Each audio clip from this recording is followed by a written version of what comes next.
수술실 푸른 조명 아래 원장의 손이 멈췄습니다.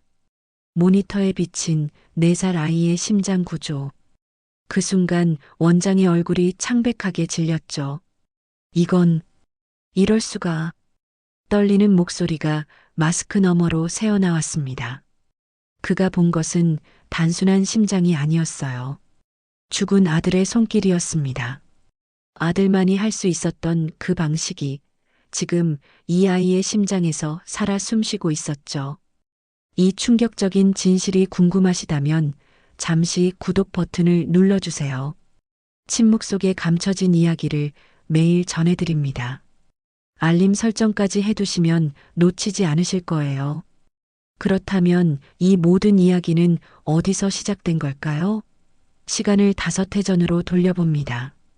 새벽 3시, 편의점 형광등이 하얗게 빛나고 있었습니다. 김하늘은 카운터에 앉아 재고 정리를 하고 있었어요. 25살 이 편의점에서 일한 지 벌써 3년째였죠. 낮에는 공장에서 일하고 밤에는 이곳을 지킵니다. 고아원에서 자란 하늘에게 의지할 사람은 없었어요. 스스로 살아가야 했죠. 자동문이 열리는 소리가 들렸습니다. 하늘은 고개를 들었어요. 한 남자가 들어오고 있었죠. 키가 크고 단정한 인상이었습니다. 어서 오세요. 하늘이 인사했어요. 남자는 가볍게 고개를 끄덕이며 삼각김밥 코너로 갔습니다. 이 남자 일주일 전부터 매일 이 시간에 왔어요. 늘 삼각김밥 2개와 따뜻한 물을 사갔죠. 하늘은 그걸 알아챘습니다. 그래서 오늘은 미리 물을 데워뒀어요. 남자가 계산대로 왔을 때 하늘이 따뜻한 물을 내밀었습니다. 차가운 거 못 드시는 것 같아서요. 남자가 놀란 얼굴로 하늘을 쳐다봤어요. 어떻게 알았어요? 일주일째 따뜻한 물만 사시잖아요. 하늘이 수줍게 웃었습니다. 남자도 웃었어요. 고마워요. 진짜 세심하시네요. 그날부터 남자는 매일 밤 들렀습니다. 이름은 이준호. 32살이라고 했어요. 하늘은 그가 무슨 일을 하는지 물어보지 않았습니다. 준호도 자세히 말하지 않았죠. 그저 늦게까지 일한다고만 했어요. 두 사람은 천천히 가까워졌습니다. 준호가 물었어요. 하늘 씨는 낮에는 뭐해요? 공장에서 일해요. 포장 작업이요. 하늘이 태연하게 대답했습니다. 힘들지 않아요? 익숙해요. 원래 이렇게 살았으니까. 준호의 눈빛이 따뜻해졌어요. 이 여자는 불평하지 않았습니다. 그저 담담하게 자기 삶을 살아가고 있었죠. 준호는 그런 하늘이 좋았어요. 한 달이 흘렀습니다. 준호는 이제 매일 밤 하늘을 보러 왔어요. 삼각김밥은 핑계였죠. 진짜 이유는 이 여자와 이야기하고 싶어서였습니다. 어느 날 밤 준호가 평소보다 늦게 왔어요. 새벽 4시가 넘어서였죠. 오늘 늦으셨네요. 하늘이 따뜻한 물을 내밀며 말했습니다. 일이 좀 밀렸어요. 준호가 피곤한 얼굴로 웃었어요. 하늘은 그의 표정을 보고 라면을 끓여줬습니다. 드세요. 많이 힘드셨죠? 준호는 그 작은 배려에 가슴이 따뜻해졌어요. 이 여자는 남의 고단함을 알아봤습니다. 자신도 힘들게 살면서 말이죠. 하늘 씨는 왜 이렇게 살아요? 준호가 조심스럽게 물었습니다. 이렇게요? 낮에도 일하고 밤에도 일하고 쉬는 시간이 있어요? 하늘이 잠시 생각하더니 담담하게 대답했어요. 전 고아원에서 자랐어요. 18배 나와서 혼자 살았죠. 일하지 않으면 살 수 없으니까요. 준호는 아무 말도 하지 못했습니다. 자신은 부족한 것 없이 자랐어요. 원하는 것은 다 가질 수 있었죠. 하지만 이 여자는 달랐습니다. 의지할 사람 하나 없이 오직 자기 힘으로 살아왔어요. 외롭지 않아요? 가끔요. 근데 익숙해요. 하늘이 웃었습니다. 슬픈 미소였어요. 준호는 그 미소가 가슴 아팠습니다.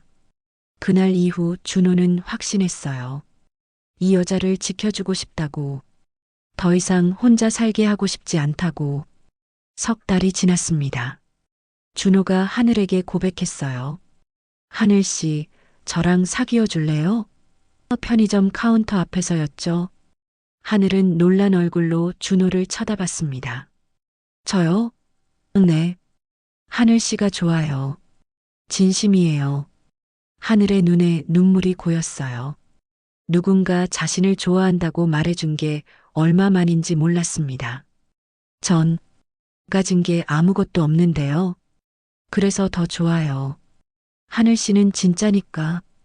두 사람은 연인이 됐습니다. 준호는 여전히 자신의 배경을 자세히 말하지 않았어요. 그저 일이 바쁜 직장인이라고만 했죠. 하늘도 묻지 않았습니다. 지금 이 순간이 행복했으니까요. 1년이 흘렀습니다. 준호가 결심했어요. 이제 부모님께 말씀드려야 할 때였죠.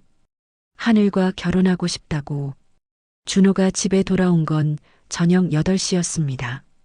대학병원 원장인 아버지 이상훈과 어머니 최수연이 거실에서 기다리고 있었어요. 준호는 심호흡을 했습니다. 오늘 말씀드려야 했죠. 아버지, 어머니, 말씀드릴 게 있어요. 준호가 소파에 앉았습니다. 결혼하려고 합니다. 상훈이 신문을 내려놓았어요. 누구와? 제가 1년 동안 사귄 여자가 있어요. 김하늘이라고 합니다. 수연이 차를 내려놨어요. 어떤 집안 딸인데? 고아원에서 자랐어요. 지금은 편의점에서 일하고 있고요. 거실이 조용해졌습니다. 수연이 아들을 쳐다봤어요. 지금 장난하니? 진심입니다, 어머니. 상훈이 천천히 일어섰습니다. 준호야, 내가 우리 병원 흉부외과 전문이라는 거 알지? 알고 있습니다. 우리 할아버지가, 아버지가, 그리고 나까지 3대째 의사 가문이야. 내가 외아들이고. 준호는 고개를 끄덕였어요. 그래서 더 신중하게 생각했습니다. 하늘이는 좋은 사람이에요. 좋은 사람? 수연이 웃었습니다. 차가운 웃음이었죠. 편의점 알바가 우리 며느리가 된다고?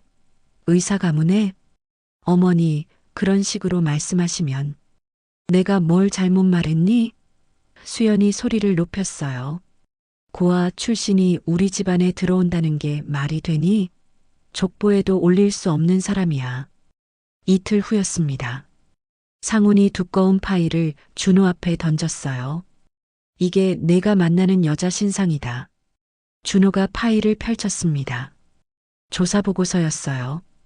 김하늘, 25세, 부모 불명, 고아원 출신, 학력 고졸 검정고시, 경력은 공장, 편의점, 청소. 아버지, 이게 뭡니까? 준호의 목소리가 떨렸어요. 조사를 하셨어요? 당연하지. 우리 아들이 누구랑 사귀는지 알아야지. 상훈이 팔짱을 꼈습니다. 이 여자가 내 돈이 목적이 아니면 뭐겠냐? 아버지. 준호가 소리쳤어요. 하늘이는 그런 사람이 아닙니다. 그럼 뭔데? 의사랑 결혼하려는 거 아니고? 사람을 봐야죠. 출신이 뭐가 중요합니까? 내가 철이 없어서 그래. 상훈이 창밖을 바라봤어요. 고아 출신 며느리는 병원 이미지에 치명적이야. 환자들이 뭐라고 하겠니? 이 사진이 뭐라고 하겠어? 준호는 주먹을 쥐었습니다. 전 하늘이랑 결혼할 겁니다. 그럼 병원 나가. 상훈이 차갑게 말했어요. 의사 그만두고 우리 집안이랑도 인연 끊어. 다음 날 아침 준호는 병원 원장실로 찾아갔습니다. 아버지 상훈이 서류를 보고 있었어요. 아버지, 사직서 제출하겠습니다. 준호가 봉투를 내밀었습니다. 상훈이 고개를 들었어요. 정신 차려. 내가 지금 뭘 버리는지 알아? 압니다. 대학병원 흉부외과 전문의.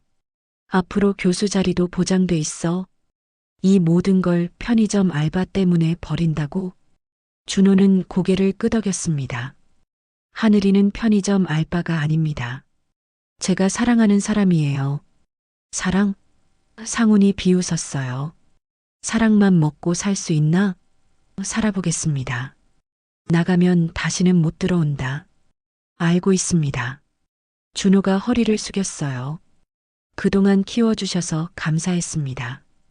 그리고 돌아섰습니다. 상우는 아들의 뒷모습을 바라봤어요. 문이 닫히는 소리가 들렸죠.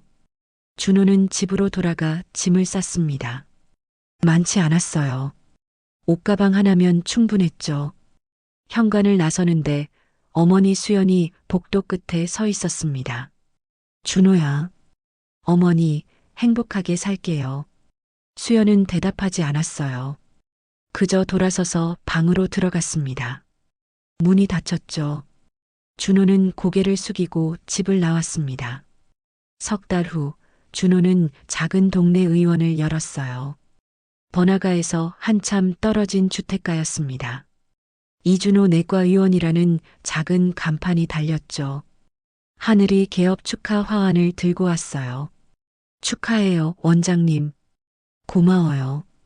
두 사람은 작은 예식장에서 결혼식을 올렸습니다. 하객은 10명도 안 됐어요. 준호의 대학 동기 몇 명과 하늘의 고아원 선생님이 전부였죠. 신혼여행도 가지 않았습니다. 돈이 없었으니까요. 신혼집은 10평짜리 전세였어요. 오래된 빌라 2층이었죠. 좁았지만 두 사람에겐 충분했습니다. 하늘아, 후회 안 해? 준호가 물었어요. 하늘이 고개를 저었습니다.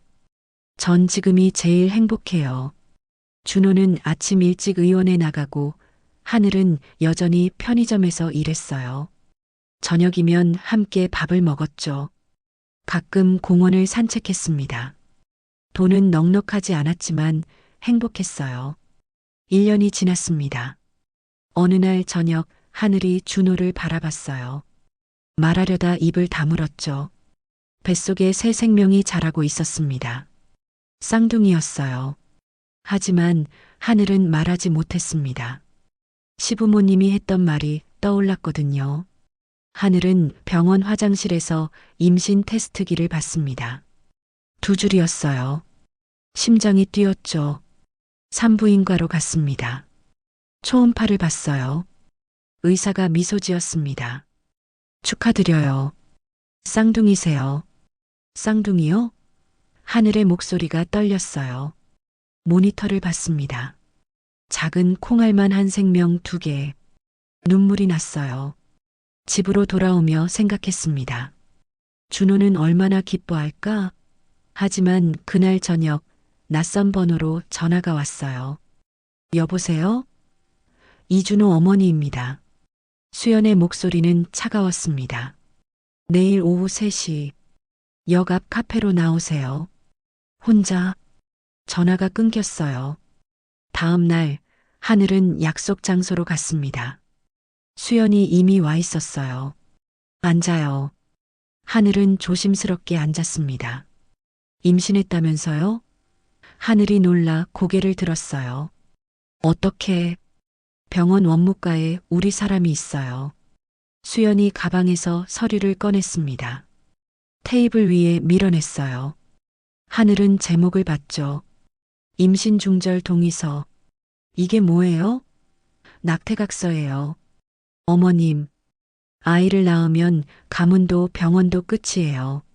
수연이 차갑게 말했습니다. 고아의 유전자가 우리 핏줄에 섞이게 둘 순 없어요. 펜을 내밀었어요. 여기 서명하고 병원 가요. 우리가 다 알아서 할 테니까. 저는, 그리고 준호한테도 말하지 마요. 남편 힘들게 하고 싶지 않으면. 하늘의 손이 떨렸습니다. 각서를 받아들었어요. 하지만 펜을 들 수가 없었죠. 빨리 안 해요? 수연의 목소리가 날카로웠습니다. 하늘은 일어났어요. 각서를 테이블에 내려놨습니다. 죄송합니다. 그리고 나왔죠. 수연의 차가운 시선이 등을 찔렀어요. 그날 밤 하늘은 준호 옆에 누워 있었습니다. 배에 손을 올렸어요. 쌍둥이가 자라고 있었죠. 말해야 했습니다. 하지만 할 수 없었어요. 시어머니의 말이 머릿속을 맴돌았거든요. 하늘은 눈물을 흘렸습니다. 소리 없이 2달이 지났습니다. 하늘의 배는 조금씩 불러오기 시작했어요. 헐렁한 옷으로 가렸죠. 준호는 알아채지 못했습니다. 어느 날 준호가 말했어요. 하늘아, 이번 주말에 상간 지역 무료 진료 가기로 했어. 위험하지 않아요? 괜찮아. 의료 혜택 못 받는 분들 많거든. 토요일 아침 준호가 출발했어요. 조심해서 다녀와요. 응, 저녁에 올게. 준호가 하늘의 이마에 키스했습니다. 그게 마지막이었어요.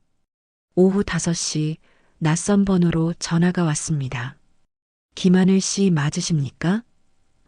이준호 씨 보호자이신가요? 교통사고가 발생했습니다. 하늘은 택시를 타고 병원으로 달려갔어요. 응급실. 의사가 나와 고개를 저었습니다. 죄송합니다. 영안실로 갔어요. 하얀 천을 걷었죠. 준호였습니다. 준호야. 하늘은 그 위에 엎드려 울었어요. 장례식장이 차려졌습니다. 이틀째 되던 날 상훈과 수연이 왔어요. 수연은 영정 사진을 보자마자 무너졌습니다. 준호야. 한참을 울던 수연이 돌아섰어요. 하늘을 봤습니다. 너, 다 내 탓이야. 고아라서 복이 없어 우리 아들을 죽였어. 조문객들이 돌아봤어요. 내가 없었으면 준호는 안전한 병원에 있었을 거야. 임신한 거 알아. 배 나온 거 다 보여. 수연이 차갑게 말했습니다. 하지만 낳지 마. 그 애도 너처럼 재수 없을 거야. 하늘은 본능적으로 배를 감쌌어요. 장례 사흘째 변호사가 찾아왔습니다. 재산 정리 서류입니다. 하늘은 모든 걸 포기한다고 서명했어요. 다시는 저를 찾지 마세요. 장례를 마치고 하늘은 사라졌어요. 쪽방촌으로, 아무도 모르는 곳으로 4년이 흘렀습니다. 쪽방촌 단칸방. 새벽 5시 하늘이 일어났어요. 옆에는 4살 쌍둥이 지호와 지우가 자고 있었죠. 밤 10시부터 새벽 6시까지 편의점 야간 점장. 이제 퇴근 시간이었습니다. 집에 돌아와 아이들을 깨웠어요. 지우야, 지우야. 일어나. 아침을 먹이고 어린이집 버스에 태웠습니다. 오전 9시 하늘은 다시 나갔어요. 대학병원 청소 용역. 오후 3시까지 복도를 닦고 화장실을 청소했죠. 퇴근 후 어린이집으로 아이들을 데리러 갔습니다. 집으로 돌아오는 길이었어요. 갑자기 지호가 멈춰 섰습니다. 엄마. 얼굴이 창백했어요. 숨을 헐떡였죠. 숨이 안 쉬어져. 하늘은 아들을 안아들었습니다. 지호야. 택시를 잡았어요. 병원이요. 빨리요. 가장 가까운 대학병원 응급실로 향했습니다. 응급실 문이 열렸어요. 도와주세요. 의료진이 달려왔죠. 지호를 침대에 눕혔습니다. 담당 의사가 왔어요. 박민재, 34살의 응급의학과 전문의였습니다. 보호자분은 저 엄마입니다. 성함이요? 김하늘입니다. 민재의 손이 멈췄어요. 김하늘. 들어본 이름. 하늘의 얼굴을 봤죠. 4년 전 장례식장. 홀로 서 있던 여자. 지금 검사 들어갑니다. CT와 심초음파를 찍었어요. 모니터를 봤습니다. 민재는 화면 앞에서 얼어붙었어요. 아이의 심장 구조. 그 배치, 그 형태. 과거 준호 선배가 연구하던 극히 드문 유형. 이건 민재의 손이 떨렸습니다. 민재는 당직실로 돌아왔습니다. 강지호, 김하늘, 그 심장 구조. 모든 게 연결됐죠. 원장에게 알려야 할까? 4년 전 장례식장이 떠올랐어요. 홀로 서 있던 하늘. 민재는 결정했습니다. 말하지 않기로. 준호 선배의 수술 노트를 꺼냈어요. 손글씨로 빼곡한 심장 도면들. 선배님, 제가 이 아이를 꼭 살릴게요. 다음 날 민재가 원장실로 갔습니다. 원장님, 이번 케이스는 원장님이 직접 해주셔야 합니다. 특이한 케이스입니다. 수술실, 푸른 조명 아래 상훈이 섰어요. 시작하겠습니다. 메스를 들었죠. 절개가 시작됐습니다. 상훈의 손이 움직였어요. 그런데 이상했습니다. 너무 자연스러웠거든요. 마치 몸이 기억하는 것처럼. 절개 각도, 접근 순서, 봉합 방식, 모든 게 익숙했어요. 상훈은 멈칫했습니다. 이건 준호의 방식이었어요. 아들이 연구하던 그 방법. 손의 움직임이 아들의 것이었죠. 상훈의 눈에 눈물이 맺혔습니다. 마스크 위로 흘러내렸어요. 손은 계속 움직였습니다. 마치 준호가 옆에서 가르쳐 주는 것처럼. 수술은 성공했어요. 모니터의 안정적인 심장 박동. 상훈은 장갑을 벗으며 손이 떨렸습니다. 수술실 밖. 민재가 기다리고 있었어요. 원장님, 이 아이 수술 방식은 준호 선배님 아니면 나올 수 없습니다. 상훈이 멈췄습니다. 보호자가 김하늘입니다. 상훈의 얼굴이 창백해졌어요. 김하늘. 그 며느리? 네. 4년 전 장례식에 상훈은 벽에 기댔습니다. 다리에 힘이 풀렸죠. 그럼 저 아이가 손주님일 가능성이 높습니다. 모든 퍼즐이 맞춰졌어요. 낙태각서, 임신 사실, 4년의 침묵. 상훈은 복도에 주저앉았습니다. 우리가 뭘 한 거야? 민재가 주소를 알려줬어요. 쪽방촌입니다. 상훈은 수연을 데리고 달려갔습니다. 여보, 손주를 찾았어. 쪽방촌 앞 비가 내리기 시작했어요. 낡은 건물 203호 앞. 새벽 4시였습니다. 며느리가 새벽 6시에 퇴근한대. 두 사람은 문 앞에 무릎을 꿇었어요. 비에 젖으며 기다렸죠. 여보, 추워. 참아. 우리가 손주들한테 한 건 이것보다 더 차가웠어. 새벽 6시 30분. 골목 끝에서 하늘이 걸어왔습니다. 계단을 올라오다 멈췄어요. 문 앞에 무릎 꿇은 두 사람. 왜 여기 계세요? 상훈이 고개를 들었습니다. 눈물 범벅이었어요. 며느리, 일어나세요. 우리가 의사였지만 사람이 아니었습니다. 상훈의 목소리가 갈라졌어요. 손주들, 한 번만 보게 해주세요. 수연도 울고 있었죠. 하늘은 고개를 저었습니다. 이미 늦었어요. 그때 문이 열렸어요. 지호와 지우가 나왔습니다. 엄마, 왜 안 들어와? 쌍둥이가 무릎 꿇은 노인들을 봤어요. 지호가 다가갔습니다. 할아버지, 왜 울어요? 작은 손으로 눈물을 닦아줬어요. 상우는 아이를 떨리는 팔로 안았습니다. 미안해. 할아버지가 정말 미안해. 지우도 수연에게 갔어요. 할머니, 수연이 아이를 끌어안았죠. 하늘은 그 모습을 보며 무너졌습니다. 전 그냥 아이들만은 떳떳하게 키우고 싶었어요. 고아 엄마라고 부끄럽지 않게. 하늘은 한참을 울다가 고개를 들었습니다. 당장은 용서할 수 없어요. 목소리가 떨렸어요. 상훈과 수연은 고개를 끄덕였죠. 알고 있습니다. 하지만 하늘이 아이들을 봤어요. 지호와 지우, 아이들을 위해서라면 천천히 생각해 볼게요. 고맙습니다. 상훈이 다시 고개를 숙였습니다. 석 달이 흘렀습니다. 넓은 거실에 웃음소리가 가득했어요.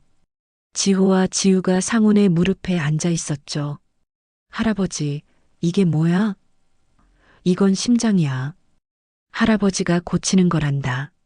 하늘은 부엌에서 저녁 준비를 하고 있었습니다. 수연이 옆에서 도왔어요. 하늘아, 애들 좋아하는 반찬이 뭐니? 고기랑 계란말이요. 어색했지만 조금씩 익숙해지고 있었죠. 거실 벽에는 준호의 사진이 걸려 있었어요. 하늘이 그 앞에 섰습니다.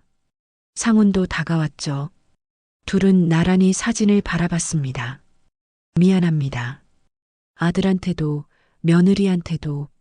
상훈의 목소리가 작았어요. 하늘은 고개를 끄덕였습니다.